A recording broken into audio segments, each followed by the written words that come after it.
नमस्कार, मैं हूं पूजा भारती और आप देख रहे हैं एबी स्टार न्यूज। पहली खबर रायपुर खरसिया से सामने आई है, जहां भीषण सड़क हादसा हो गया है। रायगढ़ खरसिया नई 49 NH पर हादसों का सिलसिला थमने का नाम नहीं ले रहा है। आज तड़के मुख्य मार्ग पर नावापारा भूपदेवपुर के समीप तेज रफ्तार से आ रही दो कारों में आमने सामने की भिड़ंत हो गई।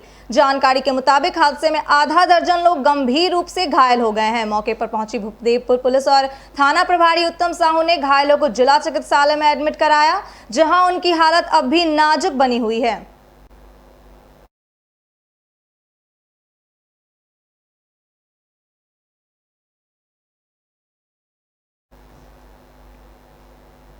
खबर लोडमी से सामने आई है, जहां थाना परिसर में शांति समिति की बैठक हुई है। होली एवं कोरोना की सुरक्षा व्यवस्था हेतु बैठक लोडमी थाना परिसर में थाना प्रभारी आलोक सुबोध के नेतृत्व में शांति समिति की बैठक का आयोजन किया गया, जहां नगर के गणमान्य नागरिक, पत्रकार, नगर पंचायत अध्यक्ष एवं पार्षदों की मौजूदगी में थाना प्रभारी ने होली त्योहार के दौरान नगर में शांति व्यवस्था बनाए रखने एवं कोरोना के नियमों का पालन करने के लिए उपस्थित सदस्यों से अपील की। आदेशानुसार आज दिनांक को थाना लोधी परिसर में शांति समिति की बैठक आहूत की गई, जिसमें गणमान्य नागरिक और पत्रकार बंधु उपस्थित आए। तहसीलदार महोदय और नायब तहसीलदार महोदय भी शामिल थे। इसमें चर्चा में जो है कोविड-19 महामारी के मद्देनज़र सुरक्षात्मक रूप से होली त्यौहार मनाने और सौहार्दपूर्ण तरीके से होली मनाने के लिए लोगों से अपील की गई है और पुलिस को सहयोग करने के लिए कहा गया है। और जितने उपस्थित लोग थे सभी ने हामी भरी है, सभी का सहयोग प्राप्त हुआ। सर ओर से हम पूरी तरह से प्रयास कर रहे हैं और यदि कोई ऐसा उल्लंघन करते नजर आता है तो उसके विरुद्ध जो है वैधानिक कार्रवाई। खबर जांजगीर चांपा से सामने आई है, जहां छात्रों ने किया विद्यालय परिसर का घेराव। मामला नवागढ़ ब्लॉक के सेमरा गांव के शासकीय उच्चतर माध्यमिक विद्यालय का है, जहां प्रिंसिपल लोकपाल सिंह के खिलाफ स्कूली छात्र विद्यालय का घेराव करते दिखे। जानकारी के अनुसार कक्षा 9वीं से लेकर 12वीं तक के छात्र छात्राओं से पिछले वर्ष कुल 900 रुपए विद्यालय द्वारा लिया गया था, लेकिन कोविड-19 की वजह से स्कूल नहीं खुलने के कारण सरकार द्वारा सभी छात्र छात्राओं को शुल्क वापस करने के आदेश दिए गए थे। जब छात्र छात्राएं फीस वापस लेने विद्यालय पहुंचे तो स्कूल के प्रिंसिपल लोकपाल सिंह ने छात्र छात्राओं को डांट फटकार कर वापस भेज दिया। और हम लोग ना अपने स्कूल में एडमिशन फीस 800 रुपीज़ दिए हुए थे, और हम लोग जब मांगते थे, जैसे कि सभी लोग का ना न्यूज़ में आया कि 800 रुपीज़ वापस किया जाएगा, क्योंकि जो स्कूल है वो तो चल नहीं रहा है और कोरोना वायरस की वजह से बंद है, तो सारा पैसा सबको वापस किया जा रहा था। तो हम लोग भी मांग किए कि हम लोग को भी चाहिए करके। आसपास के गवर्नमेंट स्कूल में सबको वापस मिल रहा था, तो हम लोग भी मांगे और बाकी सबको 800 रुपीज़ 800 रुपीज़ सबको वापस हो गया। और हम लोग जब मांगे तो उन्होंने बोला कि साफ साफ मना कर दे कि हमको आप लोग को बिल्कुल नहीं देंगे करके। हम लोग इसके लिए दिसंबर में ही बोले थे, तो इसके लिए वो बोले कि नहीं दूंगा, साफ बोले। उसके बाद अब जब आगे चल के हमने जनवरी में और अब फरवरी में भी हम लोगों ने बार बार बोला उनको, तब जाके वो हम लोगों को 450 रुपये देने के लिए तैयार हुए, जबकि वो ऐसा नहीं, हम लोगों का मतलब जितना पैसा लिए थे पूरा 800 उतना नहीं दे पा रहे हैं, सिर्फ 450 रुपये दे रहे हैं, वो भी हम लोगों के बहुत ज़्यादा फोर्स करने के बाद। और हम लोग ना, मेरा नाम प्रभात कश्यप है, मैं government higher secondary school Semra से आया हूँ। और हमारे प्रिंसिपल सर जो है एडमिशन फीस के लिए 800 रुपये लिए थे और वो सरकार के नियम अनुसार उसे वापस करना था, लेकिन प्रिंसिपल सर वापस नहीं कर रहे थे और हम लोग बोले तो 400 रुपये दे रहे थे और बाकी पैसे नहीं दे रहे थे।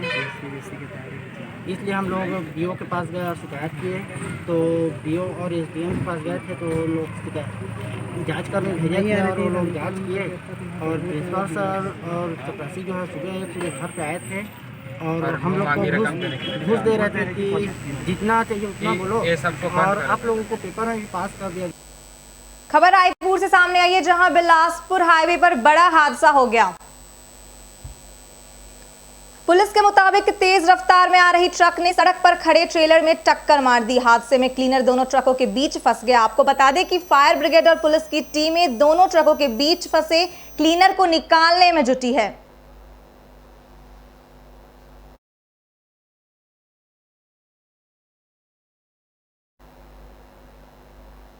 खबर रायपुर से सामने आई है, जहां पुलिस ने फरार आरोपी को किया गिरफ्तार। राजधानी रायपुर के सिविल लाइन थाना क्षेत्र अंतर्गत राजा तालाब, जहां विगत दिनों चाकूबाजी की वारदात को 3 युवकों ने मिलकर अंजाम दिया था। वारदात को अंजाम देने के बाद 2 आरोपी मौके से फरार हो गए थे और एक को पुलिस ने गिरफ्तार कर लिया था। आपको बता दें कि पुलिस ने बाकी 2 को भी गिरफ्तार कर लिया है।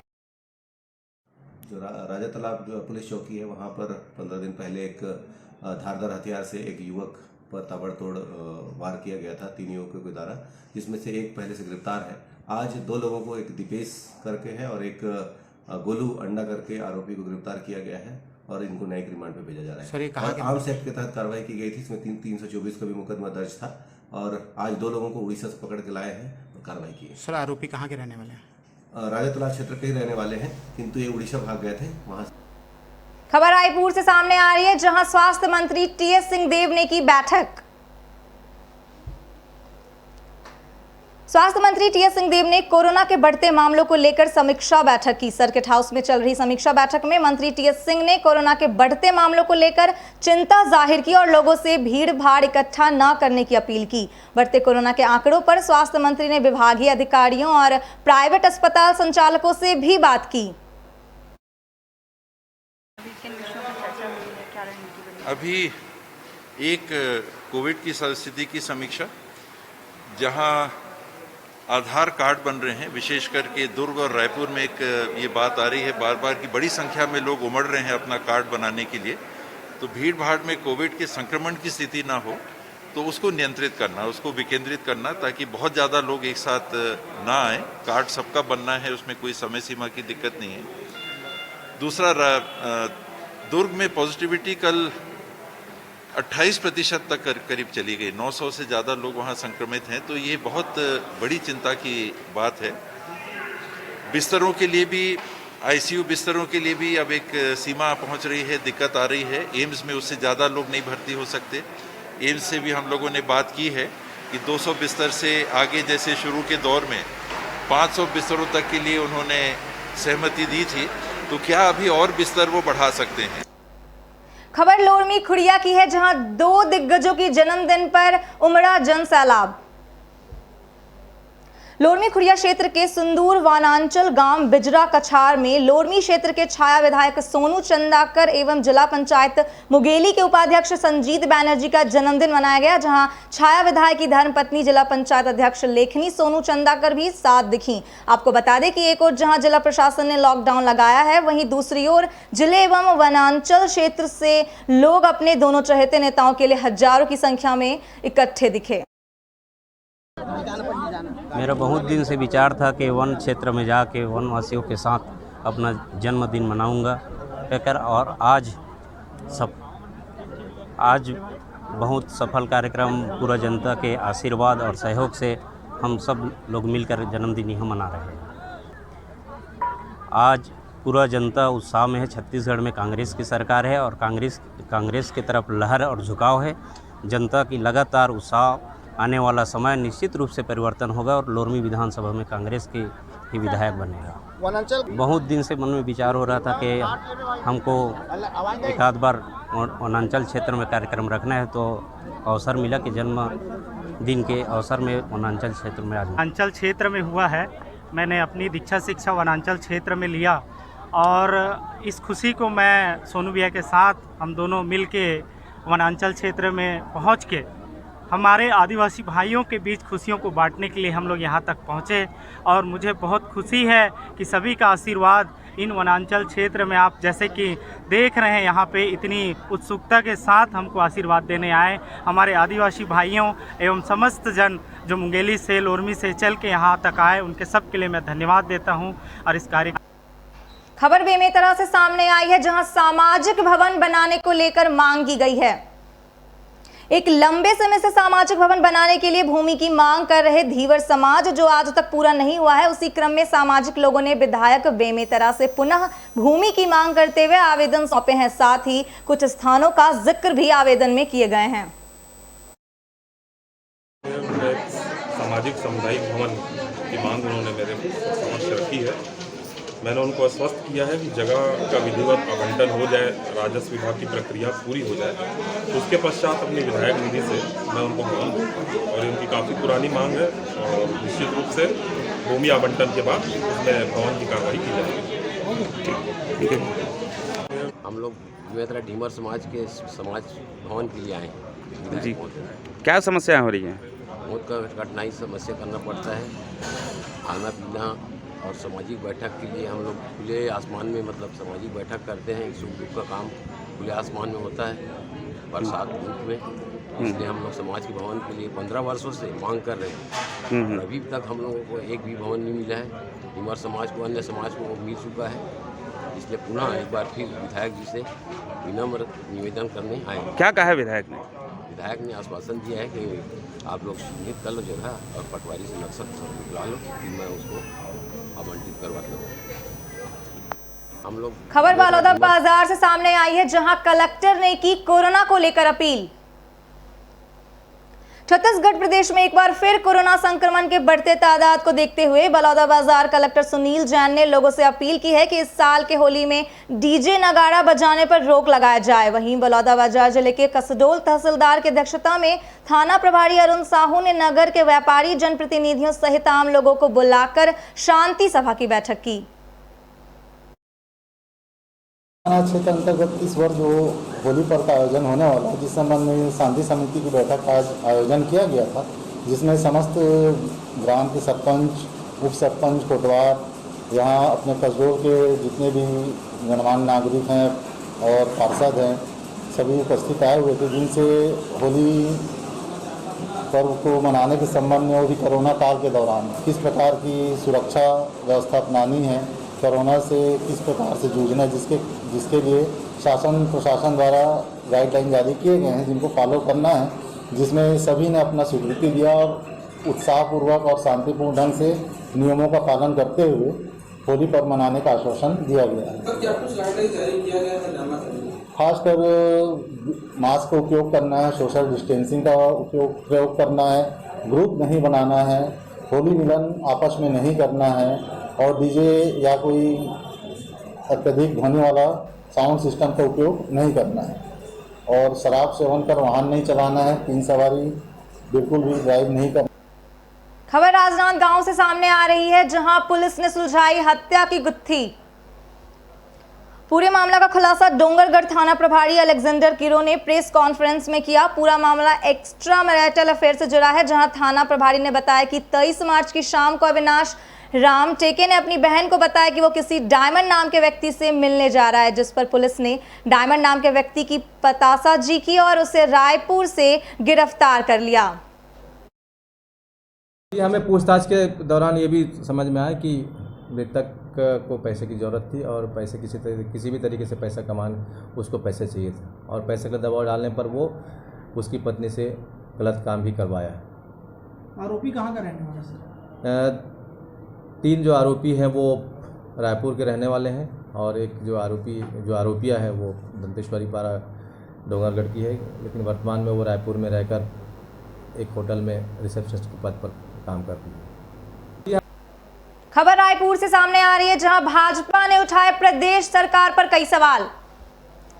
लगातार राज्य द्वारा कर्ज लिए जाने पर भाजपा ने कई सवाल राज्य की सरकार पर उठाए हैं, जिस पर सरकार का जवाब हमेशा से यही रहा है कि हमने कर्ज केवल प्रदेश के हित और किसानों के लिए ही लिया है। वहीं अब राज्य सरकार हजारों करोड़ रुपए का एक बार फिर कर्ज लेने जा रही है। इसे लेकर भाजपा फिर सरकार पर कई आरोप लगाते नजर आ रही है। मुझे लगता है कि उनको थोड़ा सा उनका ज्ञान चक्षु केंद्र सरकार की ओर भी कभी कभी खुलना चाहिए। आखिर एक आध बार तो कहना चाहिए कि छत्तीसगढ़ का 24,000 करोड़ रुपया केंद्र सरकार ने क्यों रोका है, उनके जुबान में ताला क्यों लग जाता है। आदरणीय प्रधानमंत्री नरेंद्र मोदी जी से इतना क्यों डरते हैं वो लोग।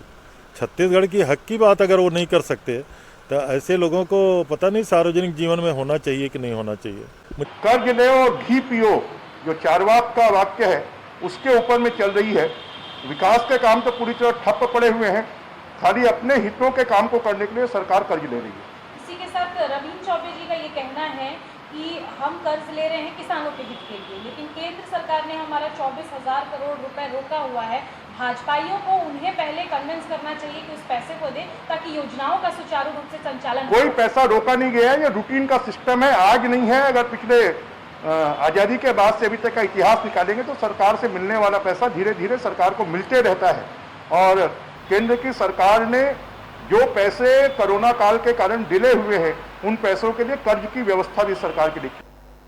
खबर राजनांदगांव से सामने आई है, जहां अपहरण कर दुष्कर्म का मामला सामने आया है।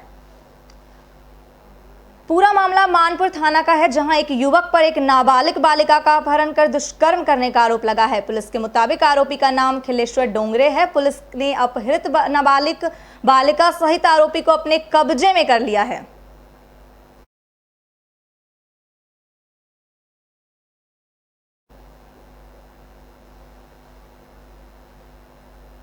खबर रायपुर से सामने आई है, जहां चक्का जाम और धरना प्रदर्शन किया गया।